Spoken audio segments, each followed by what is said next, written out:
The people of Israel were very unhappy.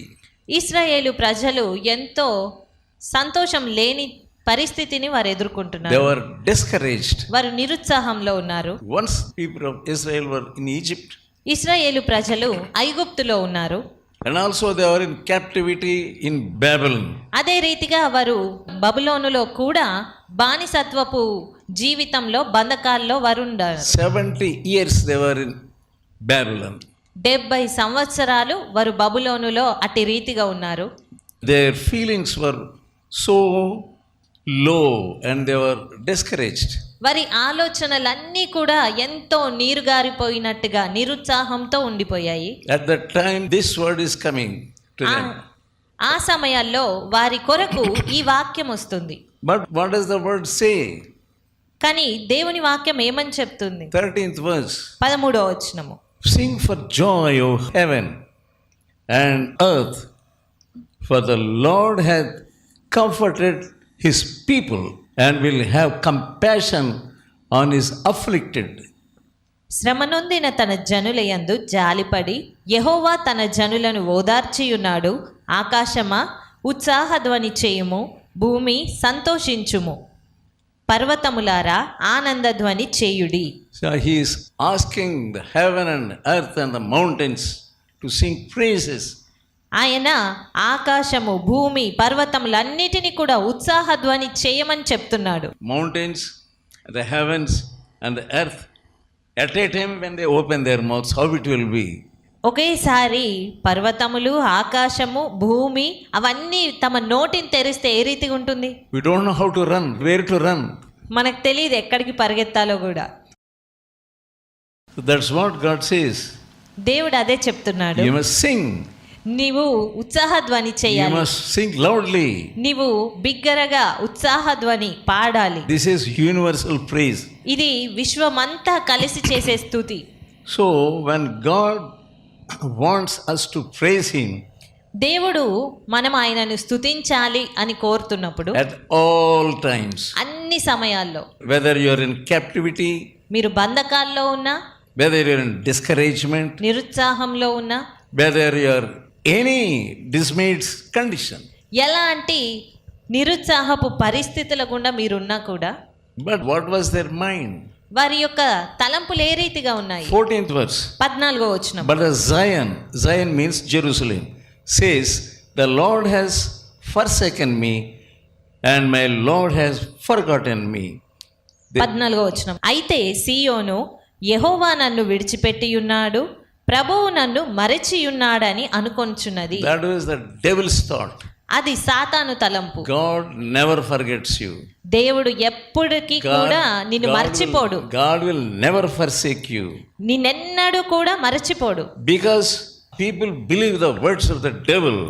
సాతాను యొక్క మాటలను ప్రజలు నమ్ముతారు కాబట్టి They are under Babylonian captivity. వారు బబులోను యొక్క బానిసత్వం క్రింద ఉంటున్నారు.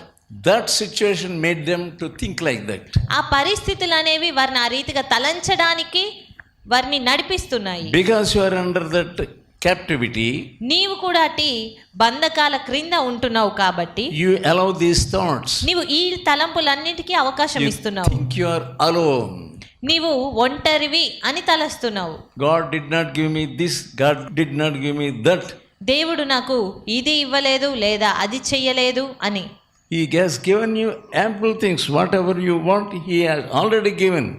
నీకేవేవి అవసరమో అట్టి గొప్ప అన్నీ కూడా దేవుడు ఇదివరకే నీకు ఇచ్చి ఉన్నాడు. But you are trusting your feelings. కానీ నీకు అనిపించే వాటినే నువ్వు నమ్ముతూ ఉన్నావు. Your feelings may be real, నీ తలంపులు అవి నిజంగానే అవ్వచ్చు, but they are not right. కానీ అవి సరి అయినవి కావు. You feel your feelings are real. నీ ఆలోచనలన్నీ కూడా అవి సరి అయినవే అని నువ్వు అనుకుంటావు. Those feelings are not right. కానీ అవి ఎంత మాత్రం సరి అయినవి కాదు. Isaiah 40th chapter యెషయా గ్రంథము 40వ అధ్యాయము and 27th verse. 27వ వచనము. Why sayest thou, O Jacob, my way is hid from the Lord, judgment is passed from the Lord. యాకోబు, నా మార్గము యెహోవాకు మరుగయ్యున్నది, నా న్యాయము నా దేవుని దృష్టికి కనబడలేదు అని నీవేలా అనుచున్నావు?